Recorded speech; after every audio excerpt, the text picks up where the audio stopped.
Hello friends, welcome to study with Mayank. मैं हूं आपका मयंक और आज ला रहा हूं मैं आपके लिए भारत की राज्य से चैप्टर नंबर 69 और 70। देखिए, हम यहां पर जो 69वां चैप्टर है, यहां पर राजनीतिक दल के बारे में जानेंगे, यानी पॉलिटिकल पार्टीज, राष्ट्रीय स्तर के दल हैं या फिर राज्य स्तरीय दल हैं, उनके बारे में जानेंगे। और वहीं चैप्टर 70 में जो है हम क्षेत्रीय दलों की जो भूमिका है, यानी क्षेत्रीय दल किस प्रकार की भूमिका निभा रहे हैं वर्तमान समाज में, ठीक है, वर्तमान राजनीति में, तो उसके बारे में जानेंगे। देखिए, यहाँ पर जो क्षेत्रीय दलों की भूमिका, ये वाला जो अध्याय है वो इस किताब में इन लक्ष्मीकांत जी के 6वें एडिशन में, 6वें संस्करण में नया जोड़ा गया है। ये आपके 5वें संस्करण में आपको नहीं मिलेगा, ठीक है। तो इस बात का आप ध्यान रखें, तो इसलिए इसे अच्छे से देख लें। और देखिए, यहाँ पर दोनों ही जो हैं यानी चैप्टर, यानी ये वाला चैप्टर तो आपका प्रीलिम्स के लिहाज से जो है इंपॉर्टेंट है, और वहीं ये वाला चैप्टर जो है मेंस के लिहाज से इंपॉर्टेंट है, यानी मेंस का जो क्वेश्चन पेपर आप लिखते हैं उसके लिहाज से इंपॉर्टेंट है, ठीक है। तो यहाँ पर इसके यानी कि क्षेत्रीय दलों की क्या भूमिका होती है, किस तरह के रोल निभाते हैं, और राजनीति में क्षेत्रीय दलों के उभरने से क्या क्या बदलाव आए हैं, तो वो सब बातों का अध्ययन हम इस अध्याय के तहत करेंगे, 70 के तहत करेंगे, ठीक है। वहीं जो चैप्टर नंबर 69वां है राजनीतिक दल, ये आपके प्रीलिम्स में से क्वेश्चन पूछा जाता है, ठीक है, यानी अक्सर पूछ लिया जाता है। तो चलिए स्टार्ट करते हैं आज का वीडियो, देखते हैं हमें क्या क्या डिस्कस करना है यहाँ पर और क्या क्या नोट डाउन करना है। देखिए, लेक्चर स्टार्ट करने से पहले कुछ बातें आप लोगों के माइंड में मैं क्लियर कर देना चाहता हूँ। देखिए, यहाँ पर चूंकि ये चैप्टर ऐसा है कि यहाँ पर सभी पार्टियों के नाम लिए गए हैं, ठीक है। यहाँ वर्तमान में जो भी पार्टियां हैं उनके नाम, प्रचलित पार्टियों के नाम लिए गए हैं, प्रमुख प्रमुख पार्टियों के, और उनकी यहाँ पे विशेषताएं भी बताई गई हैं, यानी उनमें क्या कमियां हैं, विशेषताएं क्या हैं उनकी, ये भी बताई गई हैं। तो मेरा कहने का तात्पर्य यहाँ पर सिर्फ इतना है, मैं यहाँ पर किसी भी पार्टी विशेष का समर्थन करने वाला नहीं हूँ और ना ही मैं समर्थन कर रहा हूँ। मैंने देखा है अक्सर क्या होता है कि भाई आप लोग मुझे मतलब पॉइंट आउट कर लेते हैं कि सर ने ऐसा पढ़ाया है, सर ऐसे ऐसे कह रहे हैं। मैं नहीं कह रहा हूँ, ये किताब जो कह रही है वो मैं आपको बता रहा हूँ, ठीक है। तो इसलिए बाद में आप मुझे घेरें या बाद में मुझे आप कमेंट करके अभद्र भाषा का प्रयोग करें, बोलें कि सर आपने ऐसा कैसे बोल दिया फलानी पार्टी के बारे में, हम तो समर्थक हैं। आप ये चीज़ें आप दरकिनार कर दी, साइड में रख दीजिए, क्योंकि ये जो चीज़ें इस किताब में डिफाइन है बस मैंने उन्हें एलोबरेट किया है, उन्हें आगे बढ़ाया है, ठीक है। इससे ज़्यादा मैंने यहाँ पर कुछ भी नहीं किया है। तो आप ये सब चीज़ों को ध्यान रखें, क्योंकि ऐसा मेरे साथ पहली बार नहीं हुआ है, ये सेकंड टाइम होगा। सेकंड से मतलब क्योंकि जो मैंने आपको हिस्ट्री वाली किताब पढ़ाई थी, रामशरण शर्मा जी की, चाहे सतीश चंद्रा जी की हो या बिपिन चंद्रा जी की हो, तो उन किताबों को पढ़ाने के उपरांत, उनके नोट्स बनवाने के उपरांत मुझे अक्सर अब तक ये कमेंट मिलते आए हैं कि सर आप वामपंथी वाली किताबें पढ़ा रहे हैं। देखिए, वामपंथी हो या राइट यानी दक्षिणपंथी हो, मुझे इससे कोई फर्क नहीं पड़ता, क्योंकि वो किताबें जो है यूपीएससी में प्रचलित हैं, इसलिए मैंने वो किताबें पढ़ाई। मैं ना वामपंथी विचारधारा का समर्थक हूँ, ना दक्षिणपंथी का समर्थक हूँ, यानी किसी विचारधारा का नहीं हूँ। मेरी अपनी खुद की एक आइडियोलॉजी है और मैं उसका समर्थक हूँ, ठीक है। क्योंकि यहाँ रीजन ये है कि भाई यूपीएससी का जब हम अध्ययन कर रहे हैं तो हमें जो ऑथेंटिक प्रमाणिक यूपीएससी में प्रचलित किताबें होती हैं उनका अध्ययन करना होता है। तो ये सब चीज़ें हमें साइड में रखनी पड़ती हैं, अपनी अपनी जो विचारधारा है उसे साइड में रखना पड़ता है, ठीक है। तो इस बात को लेकर काफ़ी लोग जैसे नहीं समझते हैं, जो नादान लोग हैं नहीं समझते हैं, तो मुझे कमेंट करके कहते हैं सर आपने ऐसा बोल रहे हैं, वो इस किताब में ये तो गलत है, ये ऐसा नहीं होना चाहिए। देखिए, मुझे इससे लेना देना नहीं है, मुझे तो बस इतना ही मालूम है, मुझे आपको यूपीएससी का अध्ययन करवा रहा हूँ और यूपीएससी रिलेटेड जो ऑथेंटिक बुक्स हैं उनमें जो बातें प्रचलित हैं वो मैं आपको बता रहा हूँ, ठीक है। तो आप मुझे घेरने की प्रयास ना करें, आप मुझे घेरने का, मुझे उल्टे सीधे कमेंट करने का ये आप चेष्टा ना करें। अगर आप ऐसा करते हैं तो यकीन मानिए फिर ये तो आपकी जो है आपकी बुद्धिमानी नहीं होगी, आपकी मूर्खता होगी। ये बातें क्योंकि मैं पहले ही आपको स्पष्ट कर चुका हूँ आपके माइंड में, तो इसलिए आप मेरे साथ बिल्कुल ऐसा ना करें, ठीक है। तो चलिए स्टार्ट करते हैं आज का वीडियो। देखिए, सबसे पहले देख लेते हैं राजनीतिक दलों का अर्थ क्या होता है।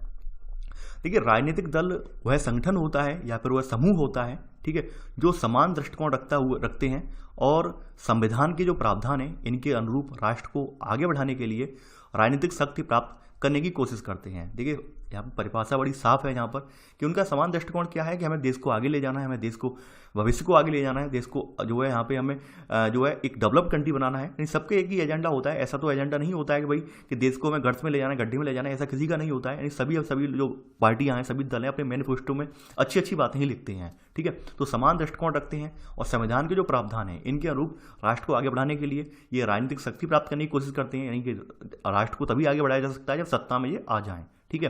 तो ये राजनीतिक दलों की परिभाषा है, ये आप लिख लीजिए। देखिए, अगर आधुनिक लोकतंत्र की अवधारणा की बात करें तो आधुनिक लोकतंत्र में यहाँ पर जो है यहाँ पर 4 प्रकार के राजनीतिक दल दिए हैं। यानी आधुनिक लोकतंत्र में राजनीतिक दलों का जो वर्गीकरण किया गया है वो 4 प्रकार से किया गया है। कैसे कैसे किया गया है, और देखिए चारों प्रकार जो है आपके इंडिया में मौजूद हैं, ये भी मैं बता दे रहा हूँ। सबसे पहला प्रकार यहाँ पर आता है प्रतिक्रियावादी राजनीतिक दल। देखिए, प्रतिक्रियावादी वो होते हैं जो पुरानी सामाजिक आर्थिक और संस्थाएं जो होती हैं, राजनीतिक संस्थाएं होती हैं, इनसे चिपके रहना चाहते हैं, ये प्रतिक्रियावादी राजनीतिक दल होते हैं। यानी कि ये पुरानी रूढ़वादी जो परंपराएं हैं, जो पुरानी सामाजिक आर्थिक या राजनीतिक संस्थाएं हैं या उनके विचार हैं, मान्यताएं, उनसे चिपका रहना चाहते हैं। यानी एक तरह से रूढ़वादी और प्रतिक्रियावादी को ज़्यादा डिफरेंस नहीं है, ठीक है। रूढ़िवादी भी यही है। रूढ़िवादी दल क्या कहते हैं, जो यथास्थिति में विश्वास रखते हैं, यानी जैसा चला आ रहा है सदियों से, जैसी परंपराएं जैसी रिवाजें चली आ रही हैं वही आगे भी चली आए। मतलब प्रतिक्रियावादी और रूढ़िवादी में कोई ज़्यादा डिफरेंस नहीं है, लगभग इनके दोनों के जो अर्थ हैं निहितार्थ में समान है, ठीक है। वहीं उदारवादी में क्या है, उदारवादी ये कहते हैं यहाँ पर कि इनका लक्ष्य क्या है कि जो विद्यमान संस्थाएं हैं, यानी वर्तमान में जो भी भारत की संस्थाएं विद्यमान हैं उनमें सुधार करना चाहिए। यानी ऐसा नहीं है कि उन संस्थाओं को खत्म करना चाहिए या उन संस्थाओं का पूरा स्वरूप बदल लेना चाहिए, ऐसा बिल्कुल भी नहीं है, लेकिन उनमें सुधार जरूर करना चाहिए। वहीं जो सुधारवादी दल है, सुधारवादी दल ये कहते हैं कि वर्तमान व्यवस्था है उसे हटाकर यहाँ पे नई व्यवस्था आप स्थापित करें। यानी पुराना सिस्टम जो है, जो पुराना पड़ चुका है, संकीर्ण सिस्टम है, उसे हटाइए और नया सिस्टम यहाँ पे स्थापित कीजिए, ठीक है। अब देखिए ये 4 सब दल हैं, यानी 4 इनका चारों तरह से वर्गीकरण किया गया है लोकतंत्र में राजनीतिक दलों का। अब यहाँ पर ये जो ऊपर वाले 2 हैं, यानी आपके प्रतिक्रियावादी और रूढ़िवादी, इनको यहाँ पर यानी राजनीतिक दलों में प्रतिक्रियावादी हैं और रूढ़िवादी हैं, ठीक है, इनको यहाँ पर जो संज्ञा दी गई है वो दी गई। देखिए यहाँ पर एक एक करके बताता जाऊँगा। जैसे यहाँ पर राजनीतिक दलों में जो विचारधारा के आधार पर इनका वर्गीकरण हुआ है, और वैज्ञानिकों ने यहाँ पर जो सुधारवादी दल हैं इनको लेफ्ट कहा है। सुधारवादी में कौन आ जाता है, आपका चौथे नंबर वाला दल, ठीक है, तो इन्हें लेफ्ट कहा है, यानी वामपंथी बोला है इन्हें, ठीक है। और वहीं जो उदारवादी वाले हैं, यानी उदारवादी वाले यहाँ पे जो दल हैं, जैसे आपके जो यानी जो ये कहते हैं कि जो प्रचलित संस्थाएं उनमें आप सुधार करें, हमारी प्रचलित संस्थाएं जो चली आ रही हैं वर्तमान में, तो उनमें ही सुधार करके उनको जो है आगे बढ़ाएं, ये ऐसा मानते हैं। तो उदारवादी दलों को इन्होंने मध्य में रखा है, और वहीं प्रतिक्रियावादी दल हैं और रूढ़िवादी दल हैं, इन्होंने इन्हें दाईं में रखा है, यानी राइट की तरफ रखा है, ठीक है। यानी कि आप कहते हैं दक्षिणपंथी दल, ठीक है, तो वो इधर रखे गए हैं, ठीक है, दाईं ओर रखे गए हैं, ठीक है। यानी लेफ्ट और राइट वाला सिस्टम जो है वो यहीं से प्रचलित हुआ है। आप अक्सर अखबारों में पढ़ते होंगे वामपंथी हैं, लेफ्टिस्ट हैं या राइटिस्ट हैं, तो वो विचारधारा यहीं से निकली हुई है, ठीक है। और आपके माइंड में सब चीज़ें क्लियर हो जाएंगी अभी। तो कौन कौन से, यानी फिर से मैं रिपीट कर रहा हूँ कि सुधारवादी दल हैं वो लेफ्ट में रखे गए हैं, यानी कि जो आपके सुधारवादी दल हैं वो लेफ्ट में रखे गए हैं। फिर उदारवादी दल हैं उनको मध्य में रखा गया है। वहीं प्रतिक्रियावादी और रूढ़िवादी दल हैं इन्हें दाईं ओर, राइट की साइड में रखा गया है। अब देखिए यहाँ पर जो सुधारवादी दल हैं, वाम दल, ठीक है, इन्हें जो है सुधारवादी दलों को क्या कहते हैं, वाम दल कहते हैं, ठीक है। और वहीं ये केंद्रीय दल बोले जाते हैं, उदारवादी दल केंद्रीय दल बोले जाते हैं, और जो दाईं ओर वाले दल हैं इन्हें दक्षिणपंथी दल कहा जाता है। देखिए ये लिख लेना, क्योंकि इनके लिए नाम, ये अलग अलग नाम ये यूज होते हैं अक्सर करके अखबारों में, तो आप लोग कंफ्यूज होते हैं। और मुझे कमेंट भी देखने को मिलते हैं कि सर इन पर वीडियो बनाइए, लेक्चर बनाइए, तो ये आप यहाँ पर आपको अच्छे से डिफाइन किया गया है इस किताब में, तो आप अच्छे से आप समझ लीजिए और लिख भी लीजिए। यानी कि हम जो सुधारवादी दल हैं इन्हें हम जो बायां दल बोलते हैं, इन्हें हम वामपंथी दल की संज्ञा देते हैं, वामपंथी दल भी कहते हैं। वहीं जो उदारवादी दल हैं इन्हें मध्य दल बोलते हैं, इन्हें केंद्रीय दल भी कहा जाता है। और जो प्रतिक्रियावादी रूढ़िवादी दल हैं इन्हें दक्षिणपंथी दल भी कहा जाता है। अब जैसे इनके एग्जाम्पल यहाँ पे दिए गए हैं, एग्जाम्पल में यहाँ बताया गया है कि सीपीआई और सीपीएम लेफ्ट वाले हैं, वामपंथी हैं, ठीक है। वहीं आपकी जो कांग्रेस है, इंडियन नेशनल कांग्रेस आपकी जो है कांग्रेस पार्टी, हाथ के पंजे वाली, ठीक है, वो यहाँ पर केंद्रीय दल में रखी गई है, यानी उदारवादी दलों की संज्ञा में रखी गई है, ठीक है। और वहीं आपकी जो भाजपा पार्टी है, जो वर्तमान में सत्तारूढ़ पार्टी है अभी भाजपा आपकी है, ये दक्षिणपंथी दल के उदाहरण में रखी गई है। यानी यहाँ पर भाजपा को दक्षिणपंथी बताया गया है, क्योंकि इसका ऐसा बताने का रीज़न क्या है कि इनका ये मानना है कि भाजपा पार्टी है जो सदियों के उनके पुराने रीति रिवाज चले आ रहे थे। देखिए आपको ये बात तो जानते होंगे कि जो भारतीय जनता पार्टी है ये अपनी जो हिंदू मान्यताएं हैं उनको समर्थन करती है, उनको मानती है, ठीक है। यानी उनमें हिंदू मान्यताओं में, हिंदू धर्मों को, या हिंदुओं में जो वेद वगैरह प्रचलित है, पुराण वगैरह प्रचलित है, उनकी मान्यताओं को मानती है, ठीक है, और उन्हें आगे बढ़ाने का प्रयास करती है, ठीक है। और जो प्रचलित पुरानी सभ्यता थी कहीं ना कहीं उस ओर ले जाने की कोशिश भी करती है, तो इसलिए इसे जो है दक्षिण पंथ में रखा गया है, ठीक है। ये बात आप महसूस भी करते होंगे, आपने देखी हुई होगी। तो ये ऐसे करके इन्होंने जो है वर्गीकरण किया, वर्गीकरण आपने देख लिया, ठीक है। तो आप समझ गए होंगे वामपंथी किन्हें कहते हैं और ये किन्हें कहते हैं, ये आप समझ गए होंगे, और आई होप आप आगे कभी भूलेंगे भी नहीं। अब लेकिन ये तो हमारा वर्गीकरण हमारे भारत के संदर्भ में हुआ, क्योंकि भारत में आपको ये तीनों दल देखने को मिल जाएंगे, वामपंथी, केंद्रीय और जो आपके जो दक्षिणपंथी है, तीनों देखने को मिल जाएंगे। लेकिन विश्व की जो व्यवस्था है, राजनीतिक व्यवस्था है, उसमें कौन कौन से दल होते हैं वो हम देखेंगे। देखिए विश्व में 3 तरह की दल व्यवस्था है, ठीक है। कौन कौन सी है, यानी एक दल व्यवस्था केवल सत्तारूढ़ दल होता है, ठीक है। जैसे यहाँ पर एक दल व्यवस्था में क्या, सत्तारूढ़ दल का मतलब क्या हुआ, जैसे हमारे यहाँ पर रसिया हुआ और अन्य यूरोपियन राष्ट्र हैं, यहाँ पर जो है एक जो है सत्तारूढ़ दल होता है, ठीक है। और यहाँ पर विरोधी दल बिल्कुल भी नहीं होता है यहाँ पर, ठीक है, विरोधी दल होता ही नहीं है, ठीक है। वहीं आपके जो 2 दल वाली व्यवस्था में आपके 2 बड़े दल आ जाते हैं, यानी कि यहाँ पर केवल 2 ही बड़ी पार्टियां होती हैं और कोई पार्टी विद्यमान नहीं होती है। जैसे अमेरिका हुआ, ब्रिटेन हुआ, यहाँ पे 2 दल वाली व्यवस्था है। बहुदलीय में आपका भारत भी आ जाता है, बहुदलीय व्यवस्था में, ठीक है, जहाँ में इसमें कई दल मिलकर एक साझा सरकार बनाते हैं। फ्रांस, स्विट्जरलैंड, इटली और भारत इसके आपके सामने एग्जाम्पल हैं। यानी भारत में जो है बहुदलीय व्यवस्था प्रचलित है, ये बात आप जानते हैं, ठीक है। तो ये तो आपने कुछ दलों का इतिहास देख लिया, दलों का वर्गीकरण देख लिया, विश्व की राजनीति के संदर्भ में आपने सब चीज़ें देख ली। देखिए ये सब चीज़ें जो हैं ये ली गई हैं, ये एनसीईआरटी में आप ऑलरेडी पढ़ चुके हैं, ठीक है। यानी एनसीईआरटी जो 11th-12th की बुक्स है वहाँ पर बताया गया है ये सब, इन जो सब ये वर्गीकरण है कि क्या क्या वर्गीकरण जो बताया गया है वो सब उसमें वहाँ पर ही बताया गया है, डिफाइन किया गया है कि वामपंथी कौन है ये, और वही चीज़ें यहाँ पे दिखाई गई हैं, ठीक है। अगर आपने वहाँ देखी, मैंने आपसे पहले भी बोला था कि एनसीईआरटी पॉलिटी पढ़ना इतना जरूरी नहीं है, क्योंकि लक्ष्मीकांत जी ने बहुत सारा कंटेंट कवर किया हुआ है, तो आपको इतना जरूरी नहीं रह जाता है, क्योंकि ये किताब इतनी अच्छे से लिखी गई है कि आपको पॉलिटी की जरूरत बिल्कुल नहीं रह जाती है एनसीईआरटी वाली की, ठीक है। अब देखिए भारत में दलीय व्यवस्था के बारे में कुछ मान्यताएं हैं, प्रचलित मान्यताएं हैं। देखिए ये लिखना नहीं है, इनके गुणधर्म बताए गए हैं, केवल आपको समझना है गुणधर्मों के बारे में। देखिए मैं यहाँ पे व्याख्या करूंगा, उन्हें समझना है, लिखना नहीं है ये, ठीक है, कि इनके क्या गुणधर्म है भारत में दलीय व्यवस्था की। पहली बात है यहाँ पर कि अपने यहाँ बहुदलीय व्यवस्था है। देखिए अपने यहाँ बहुदलीय व्यवस्था होने का रीज़न ये है कि हमारे देश का आकार बड़ा है, ठीक है। आकार बड़ा होने के साथ साथ कि हमारे यहाँ एक तो भारतीय समाज में भी भिन्नता देखने को मिलती है, यानी कि यूनिटी इन डाइवर्सिटी, इन विविधता में एकताओं भरा एक देश है हमारा, यानी हमारा विविधतापूर्ण भरा देश है। तो ऐसे में कोई एक दल या कोई दो दल अगर हम जहाँ पे चिन्हित कर रहे हैं, उन्हें आगे बढ़ा दें, तो ऐसे में यकीन मानिए वो पूरे देश का प्रतिनिधित्व नहीं कर पाएंगे। तो ऐसे में जरूरी ये हो जाता है कि विभिन्न समाज के विभिन्न वर्ग हैं, विभिन्न तबके हैं, ठीक है, जाति विभिन्नता है, धार्मिक विभिन्नताएं हैं, तो उन सब विभिन्नताओं को पूरा करने के उद्देश्य से यहाँ पर हमने बहुदलीय व्यवस्था को मान्यता प्रदान की है, ठीक है। और अभी वर्तमान में जो आप देख रहे होंगे 17वीं जो लोकसभा हुई है आम चुनाव, इसमें आपके इलेक्शन कमीशन ऑफ इंडिया ने कहा था कि इनके आंकड़े, इलेक्शन कमीशन ऑफ इंडिया की रिपोर्ट ये बताती है कि देश में 7 राष्ट्रीय दल हैं, 52 राज्यस्तरीय दल हैं और 2354 गैर मान्यता प्राप्त पंजीकृत दल हैं यहाँ पर। यानी कि इन्हें अभी मान्यता प्राप्त नहीं हुई है, लेकिन रजिस्ट्रेशन है, यानी इलेक्शन कमीशन ने मान्यता प्राप्त नहीं की है, लेकिन रजिस्टर्ड हैं ये, ठीक है। तो ऐसे करके अभी हैं आपके वर्तमान में दल। देखिए अभी आगे लिख लेना ये वाला, ये यहाँ पर मत लिखना, ये आगे हम फिर से लिख पाएंगे ये, ठीक है। तो अभी ये मैंने आपको बताया। अब देखिए एक दलीय व्यवस्था, एक दलीय व्यवस्था के यहाँ पर बताया गया है कि एक दलीय व्यवस्था क्यों मतलब हमारे यहाँ कारगर नहीं हो पाई। क्योंकि आप सभी को पता है कि 1885 में कांग्रेस की स्थापना होने के बाद कांग्रेस एक लंबे अरसे से हमारे देश में उसने राज किया है, एक लंबे अरसे तक, यानी कहते हैं एक छत्र राज किया है यहाँ पर, और उसके सामने कोई दूसरी पार्टी नहीं टिक पाई है। तो ऐसे में बहुत सारी चीज़ों में सुधार की जो गुंजाइश थी वो रुक गई थी, क्योंकि उस समय क्या आता भाई, केंद्र में भी कांग्रेस बैठी है, राज्यों में भी कांग्रेस बैठी है, तो राज्य वाली कांग्रेस के जो समर्थक हैं, पार्टी के कार्यकर्ता हैं, वो अपनी मांगें मनवा ही नहीं पाते थे, क्योंकि एक पार्टी विशेष से बिलोंग करते थे, वो भी कांग्रेस के ही थे, और केंद्र में बैठे वो भी कांग्रेस के ही थे। तो केंद्र वाले जो डिसीजन ले लेते थे वो राज्यों को मानना पड़ता था। तो ऐसे में राज्यों की जो मांगें होती थी वो कहीं ना कहीं दबी रह जाती थी, ठीक है। तो लंबे समय तक माने एक दलीय व्यवस्था जो रही है उसका सबसे बड़ा खामियाजा ये भुगतना पड़ा। लेकिन बाद में जैसे जैसे कि 1969 में क्षेत्रीय दलों का जो है उद्भव हुआ, क्षेत्रीय दल उभर के रहे, तो ऐसे में जो कांग्रेस जैसी पार्टियां थी इनकी जो लगाम, इन्होंने इन पर लगाम लगना शुरू हो गई, ठीक है। चूंकि इनका एक छत्र राज रहा था, उसकी कहीं ना कहीं उसमें कमी आना शुरू हो गई, और क्षेत्रीय दलों ने भी अपनी अपनी मांगों को उजागर किया। वही बात यहाँ पर कही गई है, ठीक है। आगे बढ़ते हैं।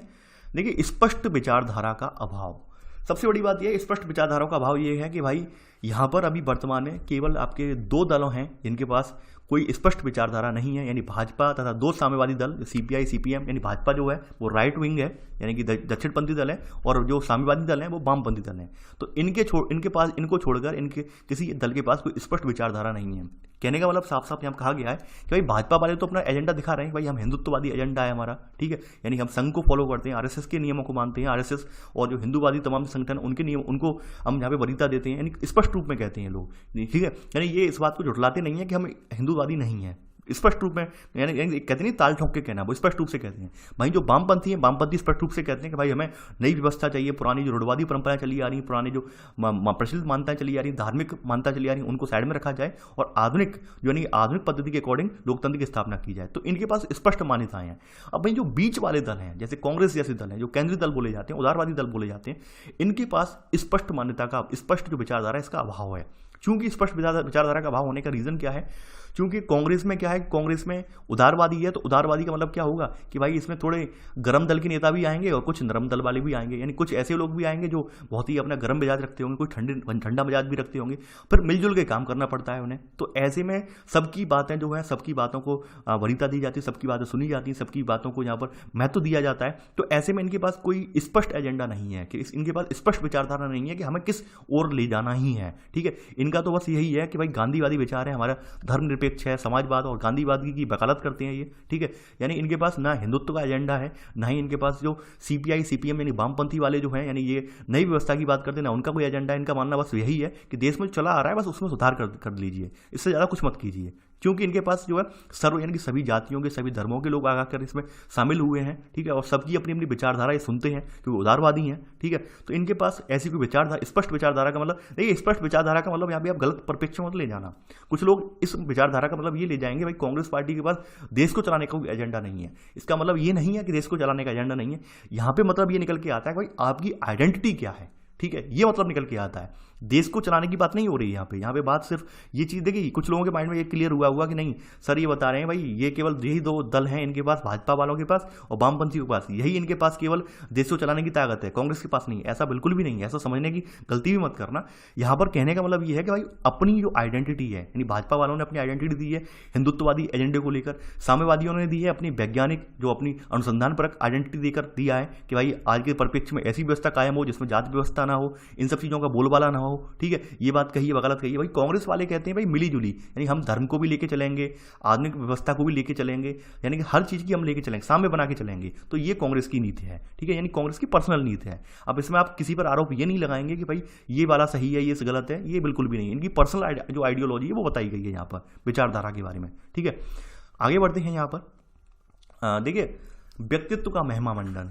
आप ये बात जानते हैं अच्छे से कि मोस्टली जो देश में पार्टियां हैं वो बड़े नेताओं के नाम से पहचानी जाती हैं। जैसे अभी बीजेपी का ही नाम ले लीजिए, ठीक है, यानी भारतीय जनता पार्टी एक लंबे समय से जो है आपको पता होगा वनवास काट रही थी, ठीक है, यानी 2000 I think so 2000 Atal ji के समय के बाद ही ये वनवास में थी पार्टी। जैसे ही इसके यानी कि जैसी कांग्रेस पार्टी का उद्भव हुआ, कांग्रेस पार्टी 2 बार चुनकर आई, तब तक वनवास में ही पार्टी चल रही थी बीजेपी। लेकिन इन्हें अब एक चेहरा मिल गया, एक इन्हें एक ऐसा व्यक्ति मिल गया जो वाकई में इस पार्टी को गड्ढे में से निकाल के उसने व्यक्ति ने जो है पूरे देश में सिरमौर पर ला के रख दी पार्टी। वो थे हमारे प्रधानमंत्री नरेंद्र मोदी जी, ठीक है। तो ऐसा जब कोई व्यक्तित्व मिल गया जिनके समर्थन में पूरा एक भारी जन सैलाब इकट्ठा हुआ, भारी जन सैलाब उमड़ के सामने आया, तो कहीं ना कहीं एक पार्टी जो है पूरी और तरह से मोदी जी के अनुमुख हो गई, यानी मोदी जी के समर्थन में आ गई, ठीक है। अब यहां पर देखिए सबसे बड़ी बात यह है कि आज की डेट में अगर आप एक सर्वे करवाएं, जैसे कि 2014 के इलेक्शन हुए थे और लगभग आप सभी लोगों ने एक बात जानी थी कि लोगों ने उस समय 2014 के इलेक्शन में और 2019 के इलेक्शन में भी बीजेपी को देख के वोट नहीं किया था, ये केवल वोट किया था मोदी जी को देखकर। ये बात आप ऑलरेडी जानते हैं, यानी कि अक्सर ये बात चर्चा भी रहती है मीडिया चैनल वगैरह में डिबेट भी चलती है कि आपने देखा होगा तमाम ऐसे सांसद वगैरह चुने गए जिन्हें आप व्यक्तिगत रूप से कभी जानते ही नहीं थे, आप ये भी नहीं जानते थे हमारे क्षेत्र बेसिस में है या नहीं है, किन्हें देख के आपने केवल वोट डाला, केवल आपने मोदी को देख के वोट डाल दिया, ठीक है। तो ये होता है एक, यानी कि एक कोई ऐसा व्यक्तित्व निकल के आए जिसकी एक अच्छी खासी चमक होती है, अच्छी खासी पहचान होती है, तो पूरी पार्टी उस ओर झुक जाती है। लेकिन इसका खामियाजा भी है, खामियाजा ये है कि मान लीजिए जब ऐसा व्यक्तित्व, ऐसे व्यक्तित्व के साथ मान लीजिए कोई दुर्घटना घटित हो जाती है, ऐसे व्यक्तित्व जो है पार्टी में नहीं रहता है, तो पार्टी को एक बड़ा खामियाजा भी उठाना पड़ता है। ऐसा कांग्रेस के साथ हो चुका है, ठीक है, कांग्रेस के साथ पूर्व में ऐसा हो ही चुका है। जैसे कांग्रेस पार्टी शुरुआत में जवाहरलाल नेहरू, इंदिरा गांधी, राजीव गांधी की वजह से उभर कर सामने आई, जब ये नेता बाद में नहीं रहे तो वाकई में इनका नेतृत्व करता जो था वो कोई नहीं रहा, ठीक है। यानी फिर कहते नहीं अपनी अपनी ढपली अपनी अपनी राग, जो आप देख रहे होंगे वर्तमान स्थिति, वही स्थिति यहाँ पर रही। ये कोई सशक्त कोई नेता यहाँ पे सामने उभर के सामने नहीं आ पाया। और बीजेपी के साथ भी वही हुआ था, बीजेपी भी यानी अटल जी के बाद बीजेपी में ऐसा कोई कद्दावर नेता नहीं था जो बीजेपी की नैया को खेले जाता, यानी कि नैया को पार कर ले जाता। तो यहाँ पर मोदी जी जो निकल के आए यानी एक प्रबल वक्ता थे। सबसे बड़ी बात ये होती है भारतीय लोकतंत्र की आप एक विशेषता जानेंगे, देखिए मैं यहाँ पर मोदी जी की तारीफ नहीं कर रहा हूँ, आपको फिर से बता दूं, जो हकीकत है वो आपको सुननी पड़ेगी, चाहे किसी भी पार्टी से संबंध रखते हो, किसी विचारधारा के हो, हकीकत सुननी पड़ेगी। देखिए मोदी जी की क्वालिटी जो है, मोदी जी, अटल जी, इनमें एक क्वालिटी थी। देखिए अटल जी तो वैसे भी क्वालिटी उनमें सबसे बड़ी ये थी कि भाई उनका कवि व्यक्तित्व था, यानी कवि थे अपने आप में, तो अच्छे खासे वक्ता होंगे ही होंगे। वहीं मोदी जी की क्वालिटी ये है भाई अच्छे खासे वक्ता है। और भारत के परिप्रेक्ष्य में आप ये बात जानते होंगे, जो ज़्यादा बातें कर लेता है, जो ज़्यादा अच्छे जो है अच्छी तरीके से लोगों को एक्सप्लेन कर लेता है, लोगों के जो बीच घुल मिल कर बात कर लेता है, वो ज़्यादा सफल हो जाता है। तो उनके जो वक्तव्य की जो है यानी वक्तव्य की जो प्रभाव था, उसकी वजह से पूरी भारत ने उनकी ओर ध्यान आकर्षित कर लिया, पूरे भारत का ध्यान उनकी ओर आकर्षित हो गया और वो जो है सत्ता में विराजमान है। आप देख रहे हो दूसरी बार भी अब सत्ता में चुनकर आए हैं, ठीक है। तो ये कुछ चीज़ें होती हैं, लेकिन इनका कहीं ना कहीं खामियाजा भी भुगतना पड़ता है। मान लीजिए ऐसे व्यक्ति जब पार्टी विशेष से संबंध नहीं रखते हैं तो पूरी पार्टी गड्ढे में फिर से चली जाती है, ठीक है। यहाँ पर वही बात कही गई है।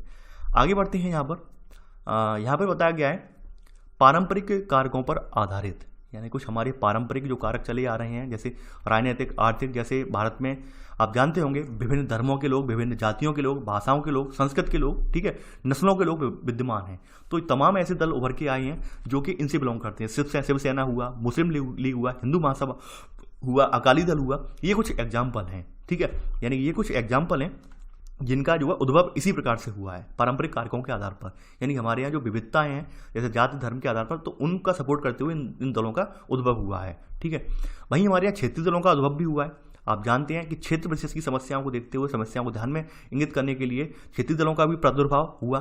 क्षेत्रीय दल जो थे वो कहीं ना कहीं अपने देश की राजनीति में जो विविधता थी, विविधता का फायदा उठाकर उन्होंने ये देखा कि भाई हमारे राज्य बेसिस में इस जाति की संख्या ज़्यादा है, हमारे राज्य बेसिस में ये कम्युनिटी ज़्यादा है, हमारे राज्य बेसिस में ये ज़्यादा है, तो ऐसे करके उनका भी उद्भव हुआ। और वो आज क्षेत्रीय दल जो है कहीं ना कहीं केंद्रीय दलों को अच्छी खासी टक्कर भी दे रहे हैं। ठीक है, तो यहाँ पर बताया गया 1984 में जो तेलुगु देशम पार्टी थी लोकसभा में सबसे बड़े विपक्षी दल के रूप में उभरा था। क्योंकि क्षेत्रीय दल जो होते हैं, क्षेत्रीय दल अगर स्वतंत्र रूप से अगर उभर के सामने आते हैं तो कहीं ना कहीं जो केंद्रीय दल होते हैं उन्हें एक टक्कर देते हैं, और हमेशा विपक्ष की भूमिका निभाने में इनकी एक अहम भूमिका रही है।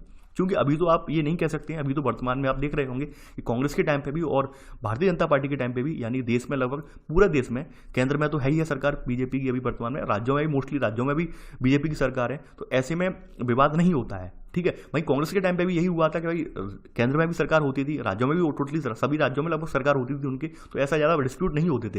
लेकिन जब कभी क्या होता है कि भाई केंद्र में सरकार कांग्रेस की है और राज्यों में सरकार विभिन्न पार्टियों की, तो ऐसे में विभिन्न पार्टी वाले हैं उनका समर्थन पाना बड़ा ही मुश्किल हो जाता है, और ऐसे में जो क्षेत्रीय दल होते हैं वो अपने आप विपक्ष में पहुंच जाते हैं। ठीक है, ये बात यहाँ पे कही गई है। आगे बढ़ते हैं यहाँ पर। देखिए यहाँ पर दल बनाना तथा दल परिवर्तन, देखिए ये भारत की राजनीति का बहुत पुराना पहलू रहा है कि भाई अपने फायदे के लिए, अपने मुनाफे के लिए एक दल में घुसना, दूसरे दल में जाना, और आप इससे अच्छे से वाकिफ हैं। ठीक है, यानी दल परिवर्तन बहुत अच्छी, यानी कि अक्सर आप देखते होंगे कि दो दल मिलकर सरकार बना रहे हैं, गठबंधन की सरकार बन रही है, गठबंधन की सरकार गिर रही है, ये बात आप अच्छे से जानते हैं और अच्छे से देखते आ रहे हैं। ठीक है, इसको रोकने के लिए, लगाम लगाने के लिए बहुत सारे उपाय भी किए गए, लेकिन वर्तमान में वो सारे उपाय कहीं ना कहीं धरे रह जाते हैं। ठीक है, और आप जो हमारा एंटी डिफेक्शन लॉ है उसके बारे में अगले अध्याय में हम देख लेंगे, यानी इससे बाद के जो वीडियो आएंगे उनमें हम देख लेंगे। ठीक है, यहाँ पे अभी मैं डिस्क्राइब नहीं करूँगा।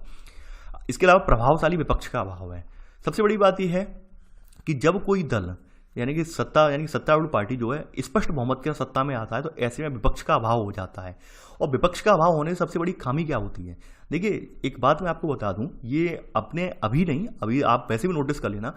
मान लीजिए कांग्रेस की बात नहीं कर रहा हूं, ना ही मैं बीजेपी की बात कर रहा हूं, मैं एक जनरल बात कर रहा हूं।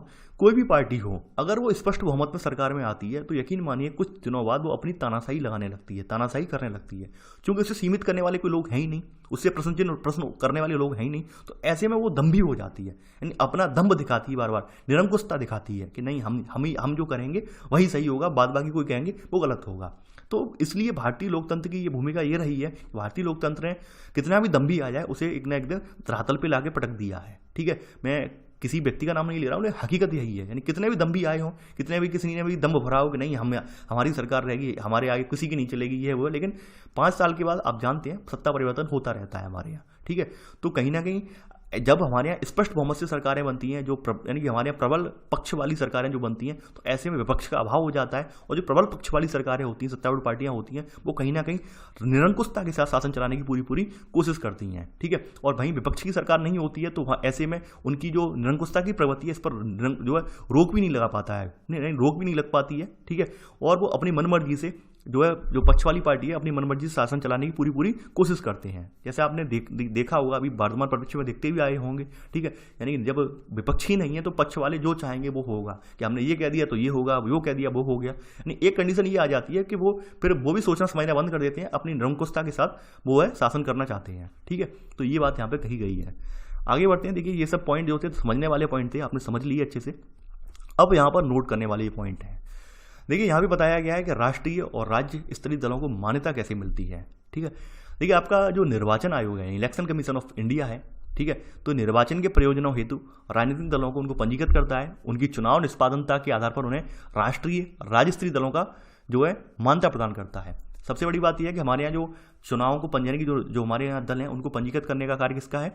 ये है निर्वाचन आयोग का। और उन्हें मान्यता प्रदान करने का आधार जो है भाई उनकी निष्पादनता, यानी कि वो कितना गेन कर रहे हैं, कितना उन्होंने जो है भारतीय लोकतंत्र में उन्हें कितना सीटें जो है प्राप्त होनी, कितना समर्थन प्राप्त हो रहा है, उनकी निष्पादनता क्या निकल के आ रही है। ठीक है, तो प्रोडक्टिविटी के आधार पर उन्हें जो है मान्यता प्रदान की जाती है, भाई ये राष्ट्रीय स्तर के दल हो गए, ये राज्य स्तरीय दल हो गए। ठीक है, और वहीं जो अन्य दल होते हैं, यानी जो छोटे छोटे क्षेत्र स्थित दल होते हैं, छोटे छोटे दल होते हैं, उन्हें केवल रजिस्टर्ड करना पड़ता है, पंजीकृत होते हैं केवल, ठीक है। और इन्हें मान्यता नहीं दी जाती है, क्योंकि छोटे छोटे बहुत ही छोटे दल होते हैं, इन्हें मान्यता नहीं दी जाती है कि भाई ये राष्ट्रीय स्तर के हैं या फिर जो है क्षेत्रीय स्तर के, राज्य स्तरीय हैं। क्योंकि बहुत छोटे दल होते हैं तो इन्हें टाइम लगता है उभरने में, ठीक है। केवल हमारे यहाँ मान्यता राष्ट्रीय और राज्य स्तरीय दलों को ही मान्यता मिलती है, बाद बाकी दल केवल रजिस्टर्ड रहते हैं, चुनाव लड़ सकते हैं, ठीक है। इससे ज़्यादा इन्हें मान्यता नहीं दी जाती है। आगे बढ़ते हैं। अब देखिए यहाँ पर जो राष्ट्रीय दल हैं इन्हें कुछ विशेषाधिकार भी मिलते हैं, यानी जो मान्यता प्राप्त दल हैं तो उन्हें कुछ विशेषाधिकार भी दिए गए हैं मान्यता प्राप्त दलों को, जैसे, ठीक है, जैसे चुनाव चिन्ह का आवंटन होता है, इनका राज्य नियंत्रित टेलीविजन और रेडियो स्टेशनों पर जो प्रसारण होता है, ठीक है, इनके लिए कुछ समय भी प्रोवाइड करवाया जाता है, ठीक है। और भाई जो निर्वाचन सूचियां वगैरह होती हैं, यानी कि जो वोटर लिस्ट वगैरह जो होती हैं, वो भी इन्हें प्रोवाइड करवाई जाती, दिखाई जाती है, भाई फलाने जो है क्षेत्र में इतने इतने कैंडिडेट पंजीकृत मतदाता हैं, ठीक है। तो इनको काफ़ी सारे अधिकार मिलते हैं जो मान्यता प्राप्त होते हैं। चूंकि ये सबसे बड़ी पार्टियां हैं, चाहे राष्ट्रीय स्तर पर हो या राज्य स्तरीय हो, तो इन्हें जो है ये सब मान्यता दी जाती हैं, ठीक है। यानी आपको कुछ देर जो है आपको टीवी पर भी मान्यता दी जाएगी, आपको जो प्रमुख चैनल हैं उन पर अपना ऐड जारी करवाने की आपको छूट दी जाएगी, तो ये सब इन्हें छूटें मिलती हैं। इसके अलावा जो मान्यता प्राप्त दल होते हैं, यहाँ पर इन्हें नामांकन के समय एक प्रस्तावक चाहिए होता है, यानी कि जो वैसे दल होते हैं आपके जो गैर मान्यता प्राप्त यानी केवल और केवल पंजीकृत दल होते हैं, उन्हें प्रस्तावकों की संख्या उनमें ज़्यादा मांगते हैं। लेकिन जब कोई दल यानी कि जो राष्ट्रीय स्तर पर मान्यता प्राप्त है या राज्य स्तरीय मान्यता प्राप्त है, उसे प्रस्तावक की मात्र एक की संख्या चाहिए होती है, ठीक है, ज़्यादा की नहीं, ठीक है, एक की संख्या चाहिए होती है। इसके अलावा यहाँ पर दूसरी चीज़ और है जिसे आपको देखकर थोड़ा सा आपके मन में थोड़ा हंसी आएगी या खुशी मिलेगी आपको। यहाँ पर यह है भाई इन्हें स्टार प्रचारक रखने की अनुमति होती है। आप जानते हैं स्टार प्रचारक का मतलब क्या होता है भाई, बॉलीवुड अभिनेता, ठीक है, यानी कि हमारे जो सिनेमा की हस्तियां हैं उनसे प्रचार करवाने की इन्हें अनुमति होती है। यहाँ साफ साफ लिखा हुआ है, ठीक है। आप जो देखते होंगे भाई फलानी पार्टी वाले ने फलानी अभिनेत्री को लेकर आए, फलानी पार्टी वाला नहीं, मतलब आप स्थानीय स्तर पर जो कंपैरिजन करते हैं कि भाई फलाने जो है फलाना पार्टी वाला उसने देखो ये अभिनेता बुलाया, उसने ये अभिनेता बुलाया, तो लोग उसी को देख के वोट दे आते हैं। ये अक्सर होता है भारतीय लोकतंत्र में, और आप देखते भी होंगे अपने नियर बाई, ठीक है। तो ये जो चीज़ें हैं इन्हें अनुमति दी गई है इस चीज़ की, स्टार प्रचारकों को लाने की, ठीक है।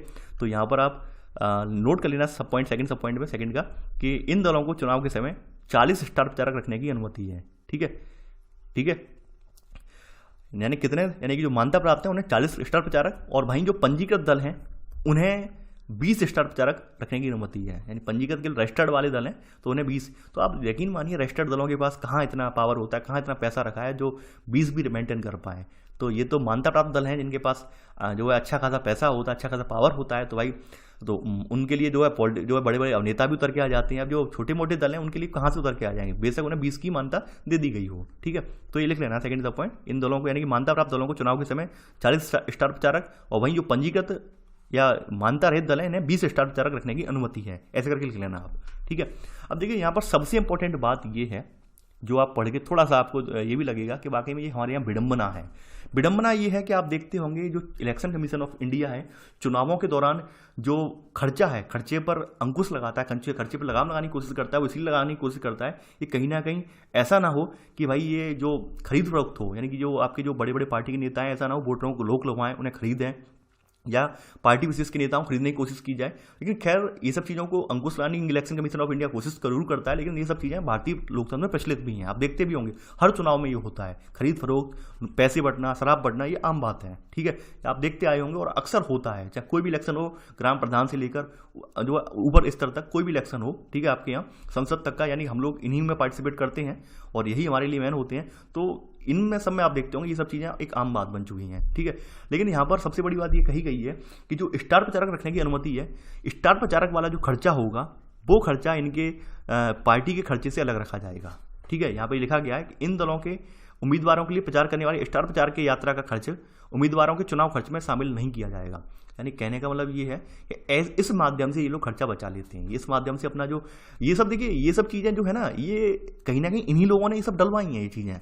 यानी इसमें आप कहते होंगे कि राजनीति को जो स्वच्छ बनाने का क्यों नहीं बन रही राजनीति स्वच्छ, राजनीति स्वच्छ इसलिए नहीं बन रही कि सभी पार्टियों को लाभ मिलता है इससे, ऐसे ये मिलता है भाई, इस बहाने से अपना पैसा बचा लेते हैं कि भाई कहाँ खर्चा किया हमने, मान लीजिए हमने 2-4 विधायक खरीदने में खर्चा किया हो, वो हमने राजनीतिक स्टार प्रचारक के माध्यम से हमने दिखा दिया भाई हमने उस स्टार प्रचारक को लाने में इतना खर्चा हो गया हमारा, ठीक है, ये हो गया वो हो गया। तो कहीं ना कहीं ऐसे करके छूटें इन्होंने खुद ही इस चीज़ में डाली हैं, ठीक है। इसमें कोई बाहर से डालने वाले नहीं आए थे ये सब चीज़ें कि भाई ये नियम होंगे, ये कानून होंगे, ये बनाने वाले यही सब नेता थे, ठीक है, जो वर्तमान में हैं। तो ऐसे करके ये अपने आप का जो चुनावी खर्च है उसको घालमेल करके बचा लेते हैं, यानी घालमेल करके इधर का उधर दिखा देते हैं, और ऐसे करके जो जो अंधाधुंध पैसा खर्च करते हैं उन पर कोई अंकुश नहीं लग पाता है। यही एक कारण है जो आप अभी सामने देख रहे हैं। तो थर्ड पॉइंट आप ये लिख लेना सेकंड का, ठीक है। इसके अलावा यहाँ पर प्रत्येक राष्ट्रीय दल है, इसका एक चुनाव चिन्ह होता है जो संपूर्ण देश में उसी के लिए आरक्षित होता है। जैसे आप जानते होंगे कि आपका इंडियन नेशनल कांग्रेस का चुनाव चिन्ह जो है हाथ का पंजा है, बीजेपी का चुनाव चिन्ह आप जानते होंगे कमल का फूल है। तो ये चुनाव चिन्ह केवल यही पार्टी विशेष के लोग यूज कर पाएंगे, किसी अन्य पार्टी विशेष के लोग यूज नहीं करेंगे संपूर्ण देश में। वहीं राज्य स्तरीय दल में जो चुनाव चिन्ह होता है वो स्पेसिफिक राज्य के लिए, यानी जिस राज्य में उसे मान्यता प्राप्त है उसी राज्य के लिए वो चिन्ह आरक्षित होता है, ठीक है।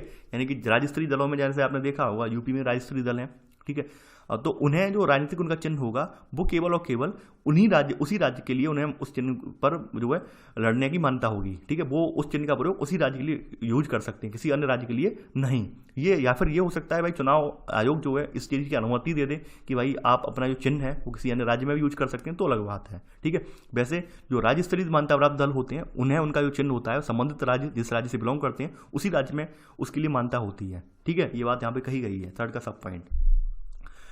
और देखिए बाद बाकी जो दल होते हैं उन्हें आप जानते ही हैं, जो चाहो वो दे दो, यानी जो पंजीकृत दल है उन्हें आप जो चाहो वो दे दो, वो तो आप ऑलरेडी जानते हैं। अब सबसे इंपॉर्टेंट बात है राष्ट्रीय दलों को मान्यता मिलने के लिए क्या क्या दशाएं होनी जरूरी है, क्या क्या कंडीशन होनी चाहिए जिसके जरिए राष्ट्रीय दलों को मान्यता मिलती है। देखिए ये जो पोर्शन है ये मोस्ट इंपॉर्टेंट पोर्शन है और इसे अच्छे से समझना है, आपको अच्छे से लिखना भी है, ठीक है। देखिए वर्तमान 2019 की जो गाइडलाइंस हैं उसके अकॉर्डिंग यहाँ पर बताया गया है, यहाँ पर ये बताया गया है कि यदि कोई पार्टी लोकसभा अथवा विधानसभा के आम चुनावों में 4 या अधिक राज्यों में जो वैध मत है यानी टोटल पड़ा हुआ जो कुल मत है उसका 6% मत प्राप्त कर लेता है और इसके साथ वह किसी राज्य या राज्यों से लोकसभा की 4 सीटें प्राप्त कर लेता है, तो वो इस स्थिति में क्या है राष्ट्रीय दल का दर्जा प्राप्त करने के लिए एलिजिबल हो जाएगा। ये बात यहाँ पे कही गई है। कहने का मतलब क्या है कि मान लीजिए 4 राज्य जो हुए यानी 4 या अधिक राज्यों में जो मत पड़े हैं, मान लीजिए 70% मत पड़े, एवरेज में बता रहा हूँ, 70% में से 70% का 6% आप निकाल लीजिए। 70% का 6% मत केवल एक पार्टी विशेष को मिलेगा, क्योंकि आप जानते हैं कि जो आजकल जो मतदान वगैरह होता है वो इलेक्ट्रॉनिक वोटिंग मशीन के माध्यम से होता है, तो सबका रेशियो निकल आता है भाई किस पार्टी को कितने मत मिले, क्या मिला, हाल पता चल जाता है, ठीक है। तो ऐसे करके तुरंत आइडेंटिफाई हो जाता है भाई फलानी पार्टी को इतने जो कुल मत पड़े। आप अक्सर ये बात भी जानते हैं 100% मतदान बहुत ही कम होता है, बहुत यानी 1 या 2 पोलिंग बूथ पर हो जाए मुश्किल से, लेकिन 100% का आंकड़ा नहीं पहुंच पाता है, अक्सर वही रह जाता है 60, 65, 70, ठीक है। क्या किसी क्षेत्र विशेष में हो जाए वो एक अलग अपवाद है, ठीक है, लेकिन 100% तक सम्मिलित रूप से नहीं हो पाता है पूरे जिले का या पूरी जो विधानसभा सीट है, संसद सीट है, पूरा 100% उस पर नहीं हो पाता है मतदान, ठीक है।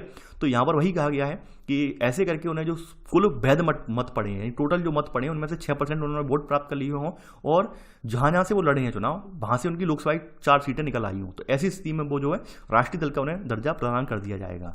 दूसरी स्थिति यहाँ पर यह दी गई है, दूसरी स्थिति कि भाई कोई दल राष्ट्रीय दल की मान्यता प्राप्त करता है यदि वह जो है लोकसभा में 2% स्थान जीतता है और ये सदस्य 3 विभिन्न राज्यों से चुने जाते हैं।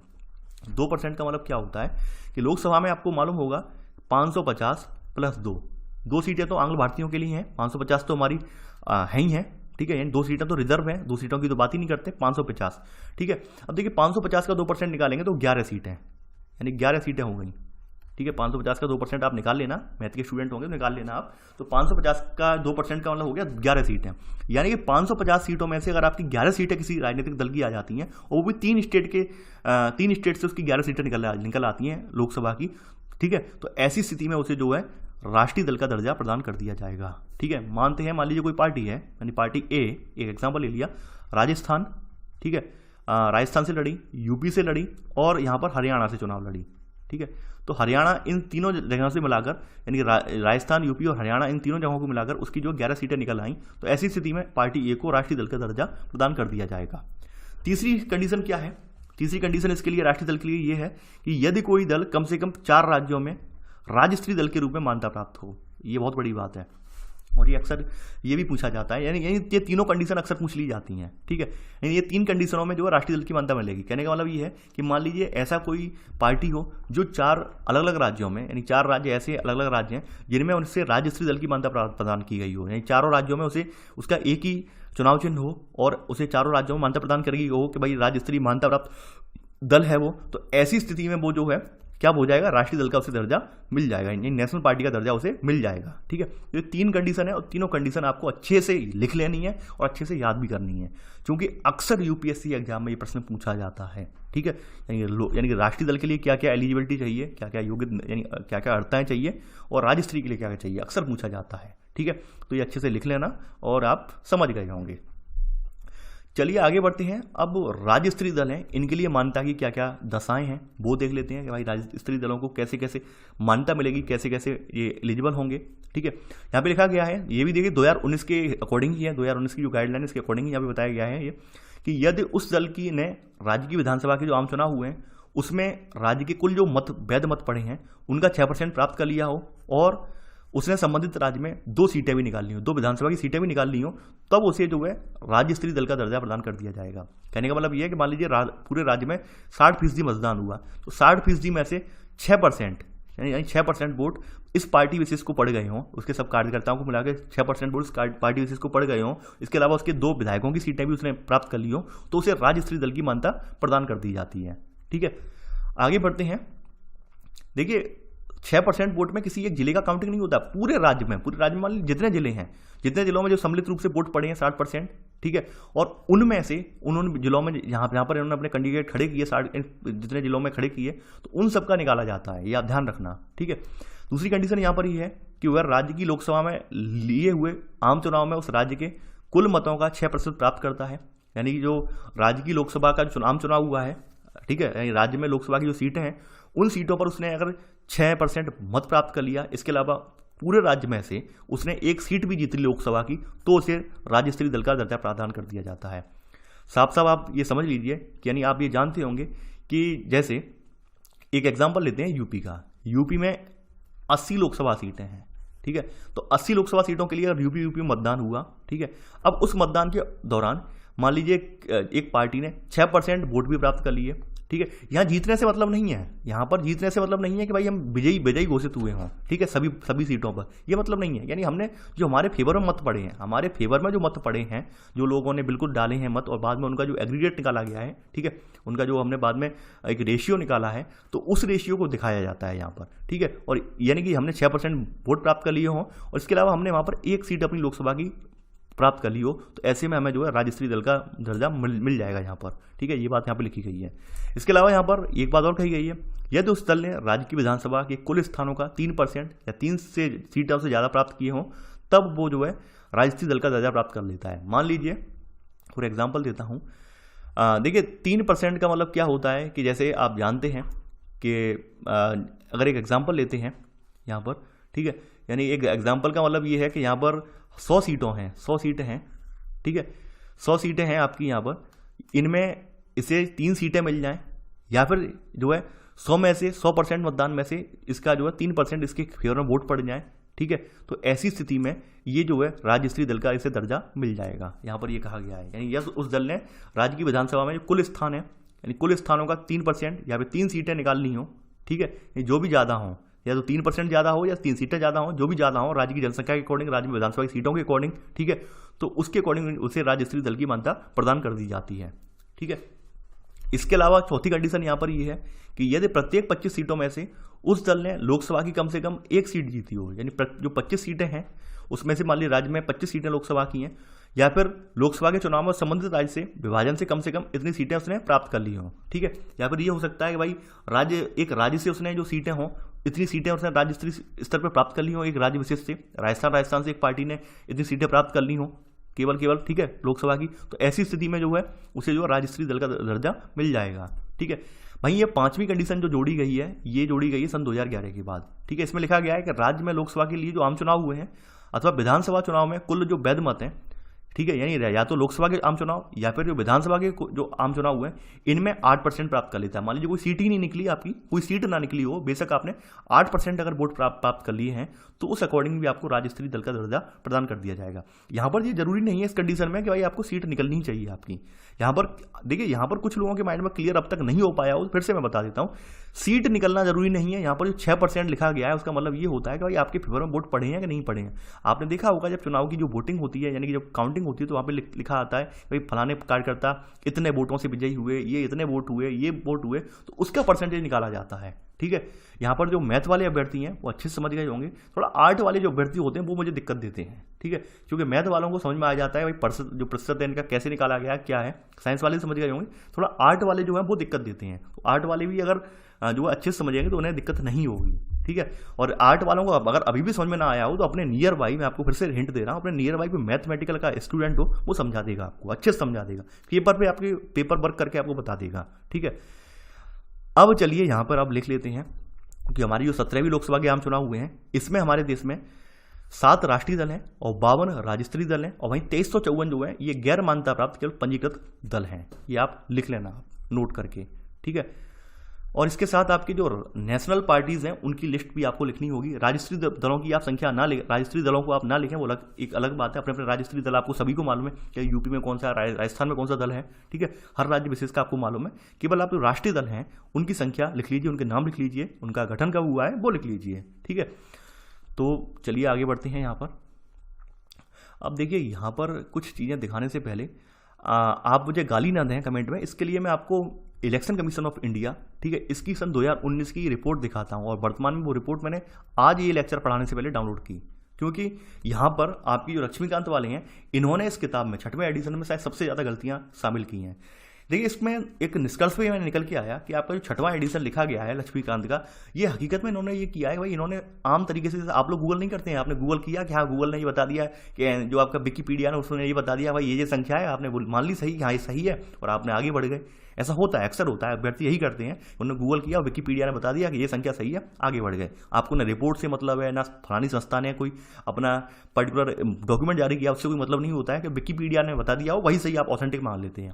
तो वही चीज़ें इनके साथ भी हुई हैं लक्ष्मीकांत की किताब के साथ। मैंने बहुत सारे मुद्दों में ये किताब चेक की है कि इन्होंने क्या किया है, विकिपीडिया वाले जो आंकड़े हैं वो सेम टू सेम यहाँ पे रख दिए हैं, यानी गूगल विकिपीडिया के जो आंकड़े थे वही आंकड़े उठा के इन्होंने यहाँ पर रख दिए। अब देखिए यहाँ पर इन्होंने ये आपकी ऊपर की 7 पार्टियां हैं ये तो हैं सूचीबद्ध, लेकिन 8वीं पार्टी जो है नेशनल पीपुल्स पार्टी, ये आपकी जो 2019 की रिपोर्ट है, किसकी, इलेक्शन कमीशन ऑफ इंडिया की रिपोर्ट है, उसमें ये शामिल नहीं है। और चलिए वो मैं आपको एक बार उस पीडीएफ में दिखा देता हूं, उस पीडीएफ को मैं साझा भी कर दूंगा आपको टेलीग्राम पर, ठीक है। तो टेलीग्राम पर जाके जो डाउनलोड कर सकते हैं या फिर आप इलेक्शन कमीशन ऑफ इंडिया की साइट से जाकर आप वहां से निकाल सकते हैं, ठीक है। ठीक है, ये जो है आपकी, आप पीडीएफ के ऊपर लोगो लगा हुआ है हमारे सत्यमेव जयते वाला, political parties and election symbols ऐसे करके एक रिपोर्ट है इनकी 2019 की, इलेक्शन कमीशन ऑफ इंडिया, नीचे आप इसका लोगो बना हुआ है भारत निर्वाचन आयोग का, ठीक है, लिखा हुआ है। इसमें इसकी जो है टैगलाइन भी लिखी हुई है, no voter to be left behind, यानी कोई भी जो मतदाता है पीछे छूटना नहीं चाहिए, इनकी टैगलाइन भी लिखी है। और ये इनकी रिपोर्ट है, यानी पॉलिटिकल पार्टीज के सिंबल क्या क्या हैं, कौन कौन सी पॉलिटिकल पार्टीज हैं उनके सिंबल क्या क्या हैं 2019 की रिपोर्ट में, ठीक है, इन्होंने वर्णित किया है। अब यहाँ पर मैं आपको फिर से जा रहा हूँ, यहाँ पर आपका इनका जो 22वां पेज नंबर है, यहाँ पर इन्होंने दिखाया है, मैं थोड़ा सा आगे बढ़ रहा हूँ। देखिए यहाँ पर जो पेज नंबर 22 है इनका, इसमें लिखा है लिस्ट ऑफ नेशनल पार्टीज, यानी कि यहाँ पर जो इनकी नेशनल पार्टीज हैं उनका यहाँ पे पूरा दिखा दिया हुआ है ब्यौरा, कौन से पेज पर, पेज नंबर 22 पर। तो मैं पेज नंबर 22 पर ही पहुँच रहा हूँ अब डायरेक्ट, ठीक है, पेज नंबर 22 पे पहुँच के अभी मैं आपको दिखा रहा हूँ।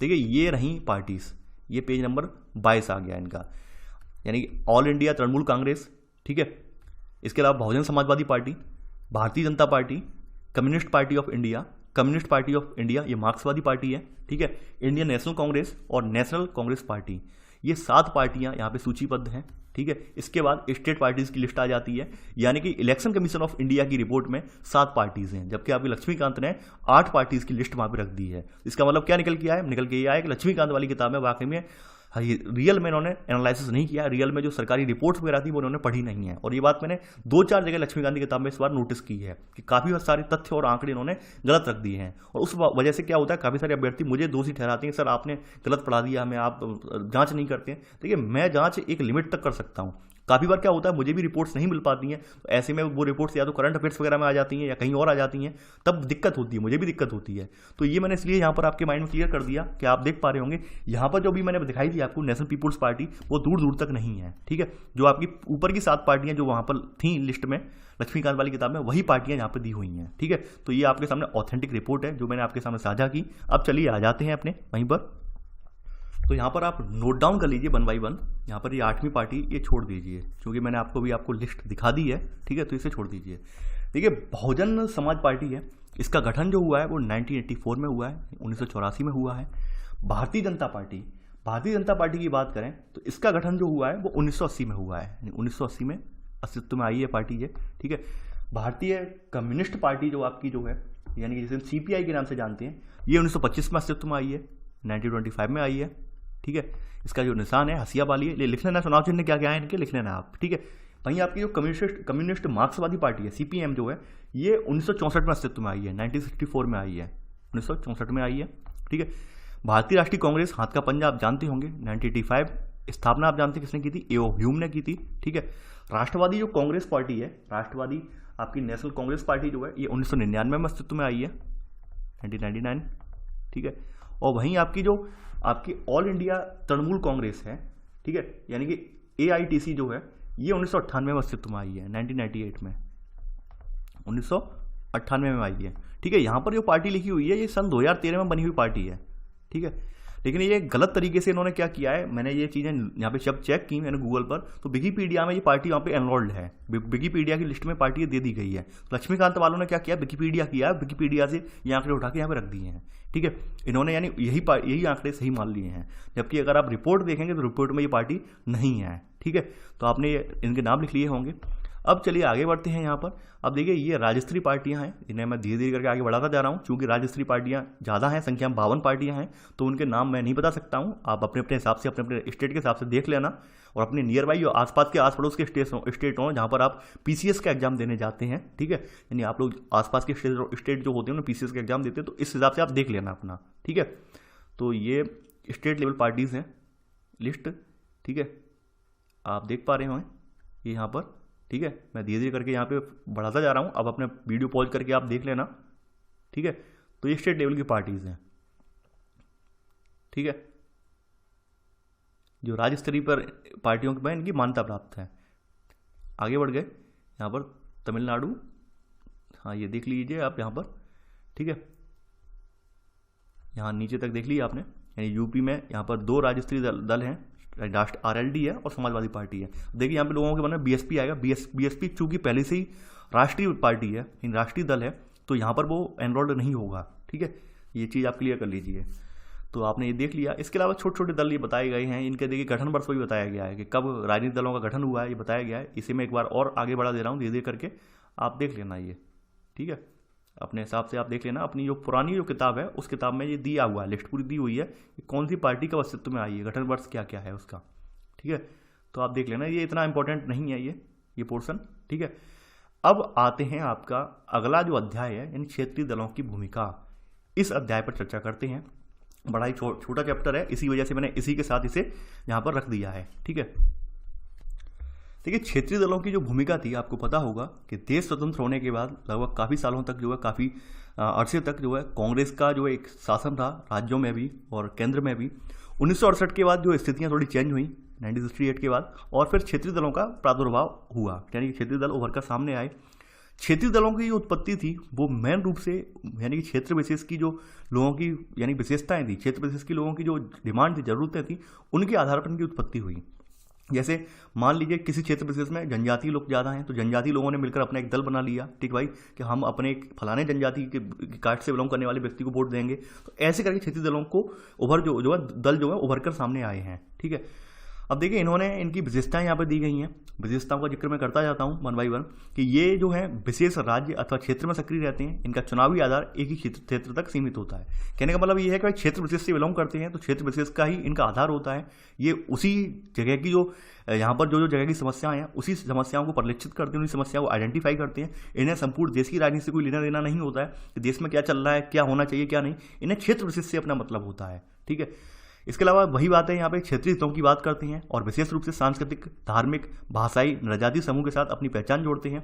यानी कि आपने देखा होगा क्षेत्र स्तर पर जो दलों का उद्भव हुआ है, वो अपने आप को जिस दल से बिलोंग करते हो, जिस कास्ट से बिलोंग करते हो, उसको उसकी बढ़त देखना चाहते हैं। यानी वो ये देखना चाहते हैं भाई हमारी पार्टी जो है ये फलानी लोगों के लिए कर रही है, फलानी पार्टी फलानी लोगों कर रही है। जैसे आपने देखा होगा बहुजन समाजवादी पार्टी, तो BSP का एक एजेंडा ये है कि उन्हें दलित जो उत्थान है वही सबसे ज़्यादा आगे रखता है। उनके जो जो मैनिफेस्टो है उनका, जो उनका जो फ्रेम में जो एक चीज़ रहती है वो दलित उत्थान रहता है कि दलितों का शोषण ना हो, दलित हमेशा हाशिए पर ना रहे, दलितों को ज़्यादा से ज़्यादा जो है सहायता दी जाए। ठीक है, तो ये उनके लिए प्रायोरिटी रहती है दलित उत्थान। ठीक है, तो ऐसे ही तमाम और भी दल हैं जो क्षेत्रीय स्तर के दल हैं जिनका गठन हुआ है जाति के आधार पर, धर्म के आधार पर, तो उनकी प्रायोरिटी वही अपनी जाति धर्म जिस आइडियोलॉजी से बिलोंग करते हैं वही उनकी प्रायोरिटी रहती है। ठीक है, जैसे एग्जाम्पल मैंने आपको दिया है।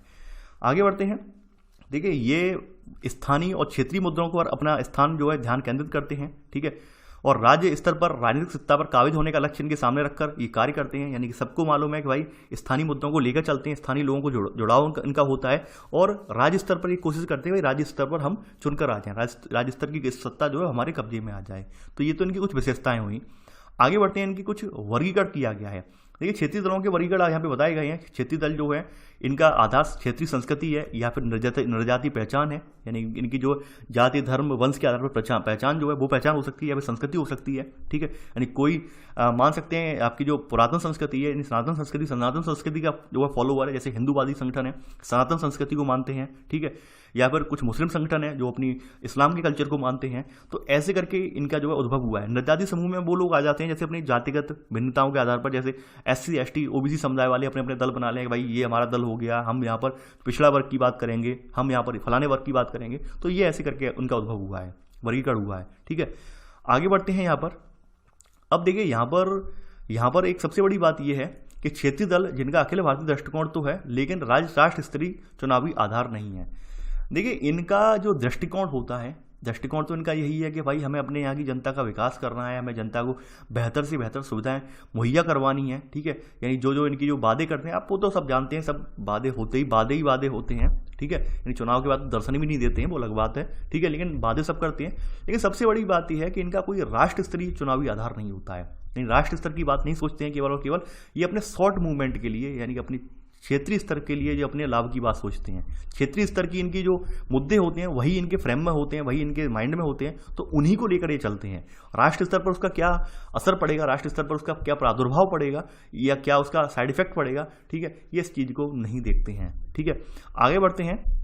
यहाँ पर क्षेत्रीय दल जिनकी स्थापना करिश्माई व्यक्तित्व के हाथों में की है। ठीक है, और ये दल जो होते हैं व्यक्ति आधारित दल कहलाते हैं। आप जानते हैं कि क्षेत्रीय स्तर पर तमाम ऐसे दल हैं, ठीक है, जो किसी एक व्यक्तित्व विशेष, जैसे आपने देखा होगा कि कोई ऐसे एक मान लीजिए कोई बहुत ज़्यादा सक्रिय आदमी है, सक्रिय मान लीजिए बॉलीवुड का स्टार है, यानी किसी राज्य विशेष से बिलोंग कर रहा हो, बॉलीवुड का स्टार हो, जैसे आपने देखा होगा सनी पाजी। ठीक है, तो सनी पाजी को लोग अक्सर भाई पंजाबी जट हैं, ठीक है, उस फ्रेम में देखते हैं, हमेशा देखते हैं सनी पाजी को। ठीक है, सनी देओल की बात कर रहा हूँ मैं। और सनी देओल ऐसे हम पंजाब में जाकर वहाँ पर अपने आप में पार्टी गठित कर लें, अभी तो हैं वर्तमान में सांसद हैं, और ऐसे में पार्टी गठित कर लें वहाँ पर, और मान लीजिए किसी तरह से वो जो है लोग उन्हें मान लें रोल मॉडल अपना कि भाई ये एकदम इन्होंने फिल्मों में ऐसी भूमिका, दमदार भूमिका निभाई है, ये किया है, वो किया है, ऐसे चुन लें उन्हें अपना जो है नेता। ठीक है, तो ऐसे नेता की जो अवधि है, यानी ऐसी पार्टी की अवधि तभी तक है जब तक सनी देओल है वहाँ पर, और सनी देओल जैसे ही वहाँ से हटेंगे वैसे वो पार्टी भी खत्म हो जाएगी। ठीक है, तो यहाँ पर ये भी लिखा गया है, और इनकी आयु लंबी नहीं होती, यानी जो करिश्माई व्यक्तित्व वाले नेताओं के द्वारा पार्टी गठित होती हैं, ठीक है, क्षेत्रीय दलों में, और उनकी आयु लंबी नहीं होती है, क्योंकि जैसे ही नेता जो है वहाँ से चले जाते हैं या नेताओं की भूमिका खत्म हो जाती है, वैसी पार्टी भी खत्म हो जाती है। ठीक है, तो ये यहाँ पर ही बताया गया है। इसके अलावा क्षेत्रीय दलों का उदय होने के क्या क्या कारण थे? सबसे बड़ी बात ये थी कि जो उस समय हमारे यहाँ एक हमारे यहाँ कांग्रेस का ही हमारे यहाँ प्रचलन था, कांग्रेस ही हमारे यहाँ मेन फ्रेम में रही है, सत्ता में कांग्रेस ही विराजमान थी, तो उस समय बड़े बड़े जो कहते नहीं है पूंजीवादी लोग थे वो शामिल थे। ठीक है, जनता का निचला तबका वो शामिल नहीं हो पाया था। आपने देखा होगा आज़ादी की लड़ाई में भी जनता का निचला तबका इतना ज़्यादा शामिल नहीं था, सब धनाढ़ घरों के पढ़े लिखे लोग थे मोस्टली उस समय। ठीक है, जो लोग वहाँ पे बैठे थे, वहाँ पर नीति निर्माता जो बैठे थे, यानी कि हमारे निचले स्तर के लोग नहीं थे, सांस्कृतिक बहुलता वाले लोग नहीं थे। तो ऐसे में जब लोकतंत्र बना, यानी हमारा देश आज़ाद हुआ, चुनाव यहाँ पे संपन्न हुए, तो चुनावों के बाद ये जरूरत महसूस की गई कि जब तक हमारी जो सांस्कृतिक बहुलता वाले लोग हैं ये चुनकर नहीं आएंगे, तब तक इनकी समस्याएं भी सॉल्व आउट नहीं हम हो सकती। तो फिर ऐसे करके यहाँ पे क्षेत्रीय बहुलता के आधार पर तमाम दल बनने स्टार्ट हो गए। ठीक है, यानी भारतीय समाज में सांस्कृतिक निर्जातीय बहुलता के आधार पर बने।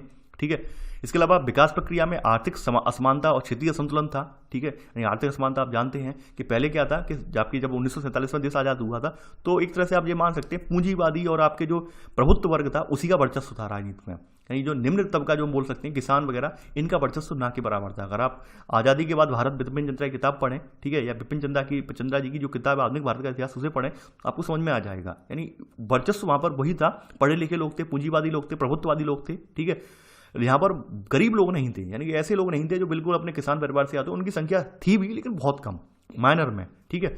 तो ये भी सबसे बड़ी दिक्कत रही। तो इस वजह से क्षेत्रीय दलों का बाद में उदय हुआ, क्योंकि वो बड़े जो लोग थे। देखिए आप अक्सर एक बात जानते होंगे कि देखिए आपने देखा भी होगा कि जैसे जो व्यक्ति जिस वर्ग से बिलोंग करता है, जो व्यक्ति जिस आर्थिक स्थिति बिलोंग करता है, तो उसका सोचने का नजरिया भी वही होता है, ठीक है।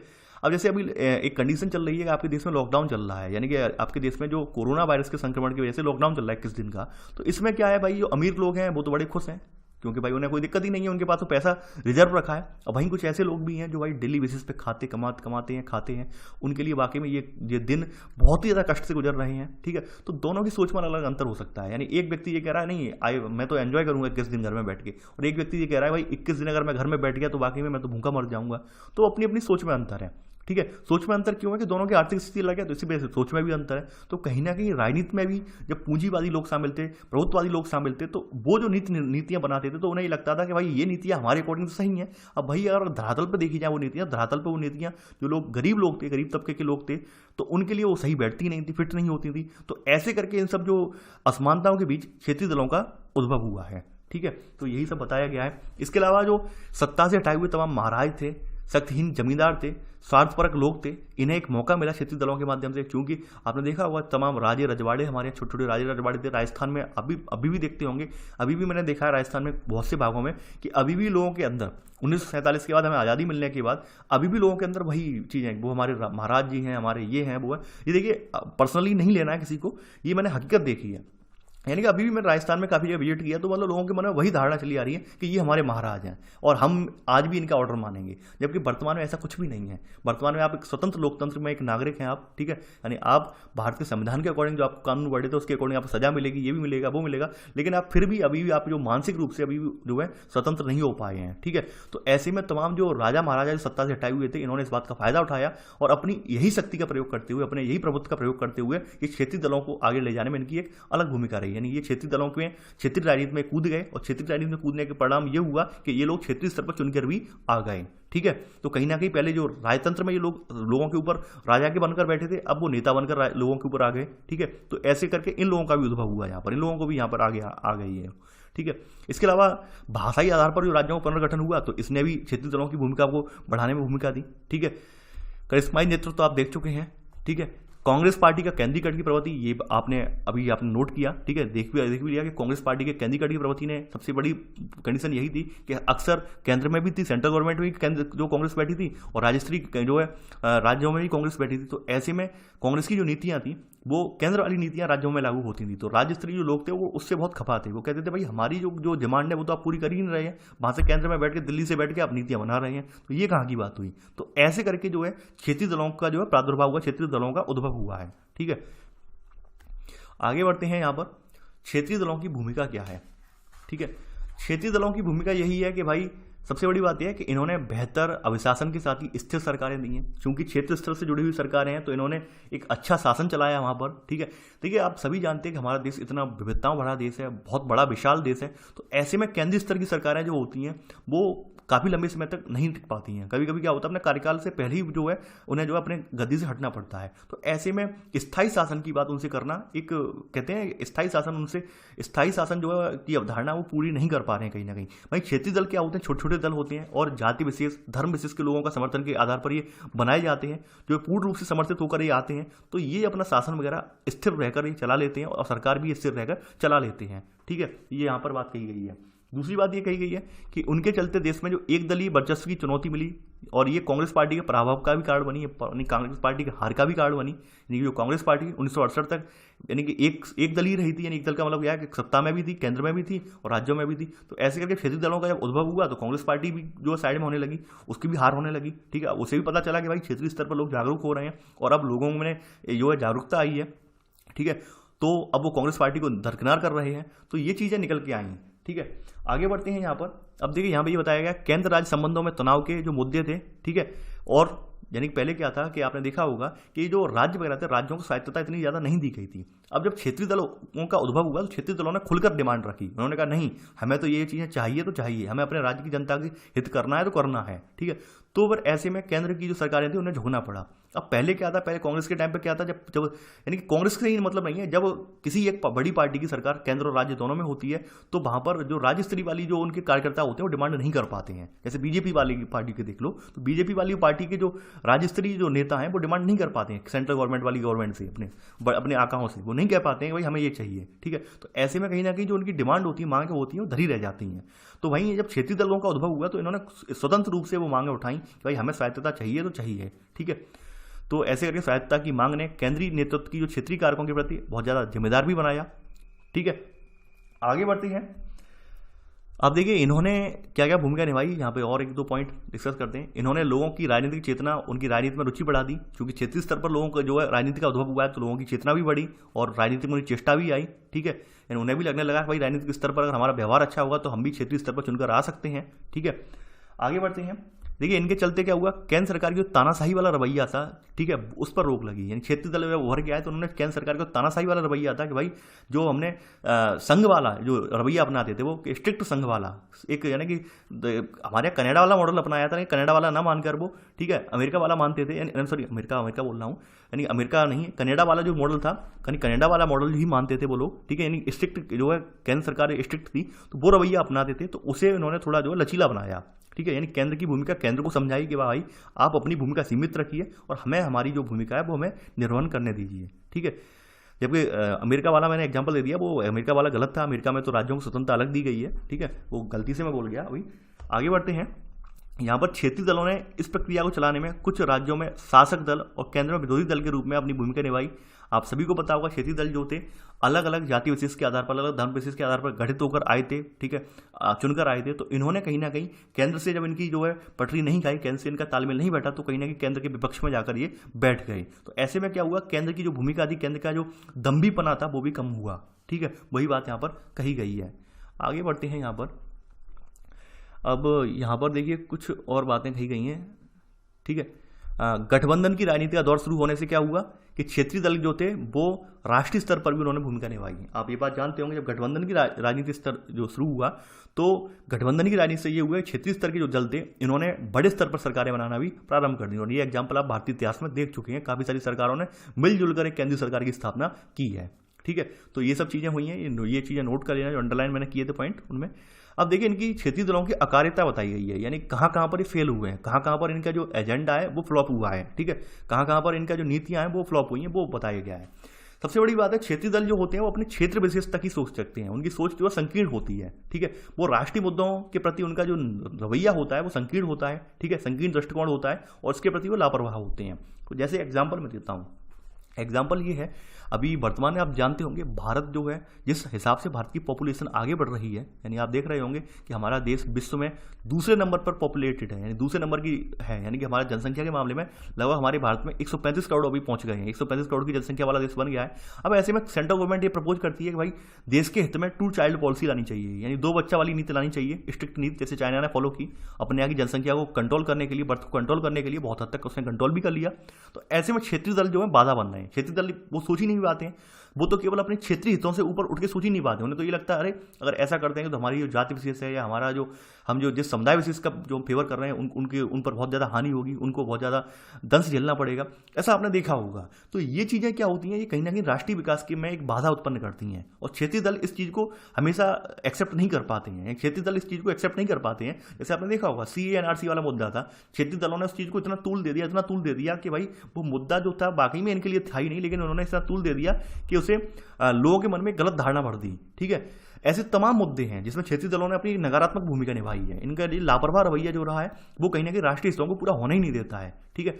वहीं दूसरी बात यह है कि क्षेत्रीय दल हमेशा जातिवाद, भाषावाद, संप्रदायवाद, इनसे इनको बढ़ावा मिलता है और ये सब चीज़ें राष्ट्रीय एकता में रुकावटें हैं। यानी हम देश का विकास तभी कर सकते हैं जब सब लोग साथ में मिलकर चलें, यानी हमारी यूनिटी इन डाइवर्सिटी, ठीक है, यानी विविधताओं में एकता भरा हुआ देश है और हम सब जब लोग साथ लोग हम जो विविधताओं भरे हुए देश हैं, लोग हैं, ये अगर साथ में मिलकर खड़े होंगे तभी हम राष्ट्र का निर्माण कर सकते हैं। और क्षेत्रीय दल क्या होता है? क्षेत्रीय दल तो आप जानते हैं कि भाई ये अपनी जाति विशेष या भाषा विशेष को बढ़ावा देते हैं, तो ऐसे में राष्ट्रीय स्तर पर जो विकास करने की सोचना एक बेईमानी होगी, ठीक है।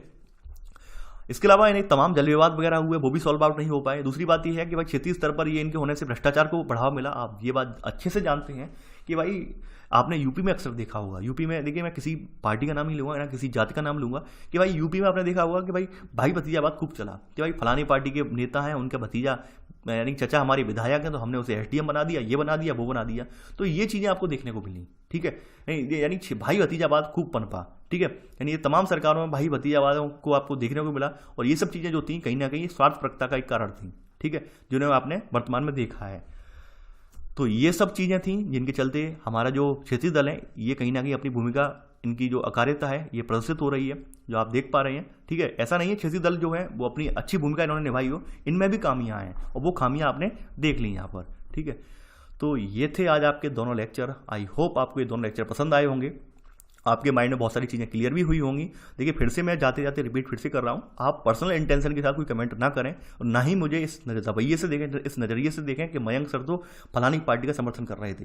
मैं किसी पार्टी का समर्थन नहीं कर रहा था, ठीक है, मेरी अपनी एक अलग विचारधारा है, ठीक है, और मैं ऐसे किसी पार्टी का समर्थन इसलिए नहीं करता हूँ। देखिए मैं जाते जाते जस्टिफाई भी कर दूँ, क्यों? क्योंकि मुझे कुछ चीज़ें बहुत बुरी लगती हैं। कुछ चीज़ें बुरी लगने का रीज़न ये है कि जहाँ तक है कि मेरी अपनी ओपिनियन है, पहली बात ये है कि आपने ये वर्तमान में आप देख रहे होंगे कि तमाम पार्टियां जो हैं, यानी मान लीजिए एक पार्टी विशेष का कोई व्यक्ति है, अब वो उस पार्टी को छोड़कर किसी दूसरी पार्टी में आ जाता है तो वैसे उसे क्लीन चिट मिल जाती है, और जब तक वो सामने वाली पार्टी यानी पार्टी ए में रहता है तब तक तो मान लीजिए लोग कहते हैं, पार्टी बी वाले कहते हैं, बी वाले पार्टी ए पर आरोप लगाते हैं, एलिगेशन लगाते हैं भाई ए वाली पार्टी तो भ्रष्ट है, और ए वाली पार्टी का जो विधायक है, सांसद टूट गया, जब बी में चला जाता है तो बी वाली पार्टी पहुंचकर एकदम क्लीन चिट मिल जाती है उसे। तो मैं इसी वजह से मुझे राजनीति पसंद नहीं है, ठीक है, यही कुछ कारण है जिस वजह से मैं राजनीति को ज़्यादा लाइक नहीं करता हूँ, क्योंकि राजनीति की स्थिति वही है, यानी एक ही थाली के सब कुछ हैं ये लोग, ठीक है, यानी इनका कोई जाति धर्म मजहब नहीं है, वो अपने फायदे के लिए कभी इस दल में कभी उस दल में, ठीक है, इनका कोई मकसद नहीं है, बस वो क्षेत्रीय और जाति स्तर पर आपको भड़काते हैं, आपकी भावनाओं को भड़काते हैं, आपकी भावनाओं से खेलते हैं और अपनी अपनी सरकार बना लेते हैं। यही हकीकत है वर्तमान की,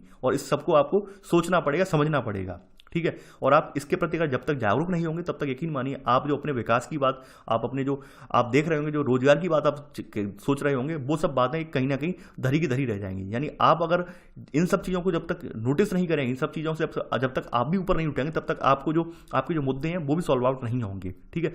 क्योंकि अगर क्षेत्र विशेष या जाति विशेष के आधार पर जो पार्टी चुनकर आती है तो यकीन मानिए आप उनसे फिर, यानी कि जो पार्टी है जाति विशेष का चुनकर आई है तो उस जाति विशेष के लोग फिर उनसे अपने लिए कुछ विशेष मांगे नहीं कर पाते हैं, यानी उनके लिए विशेष मांगे अगर हो भी जाएंगी तो अन्य जो जातियां वो देखती रह जाती हैं, तो कहीं ना कहीं ऐसे करके एक कहते हैं इम्बैलेंस वाली स्थिति क्रिएट होती है, ठीक है। तो राजनीतिक स्तर पर सबसे बड़ी बात यह है कि हमारे यहाँ जो है एक पार्शियलिटी आए, यानी कि हमारे यहाँ जो भेदभाव वो खत्म हो, ठीक है। और इस तरह की जो कृत्य करते हैं ये लोग कि भाई आज फलानी पार्टी में आज दूसरी पार्टी में पहुंच गया तो वहाँ क्लीन चिट मिल गया, ये जो चीज़ें हैं ये कहीं ना कहीं भारतीय राजनीति पर एक प्रश्न चिन्ह लगा देती हैं, ठीक है। इस वजह से मैं भारतीय राजनीति से थोड़ा दूर रहना चाहता हूँ, ठीक है, और ना ही मैं किसी का समर्थन करता हूँ, ठीक है। वोट वगैरह डालना होता है तो वहाँ अपने हिसाब से देख लेता हूँ कि नोटा पे डालना है या फिर नहीं डालना है, वो अलग बात है मेरी, ठीक है। तो ये था आपका वीडियो, आई होप आपको ये वीडियो पसंद आया होगा। तो चलिए आज के लिए उतना ही, थैंक्स फॉर वॉचिंग, जय हिंद।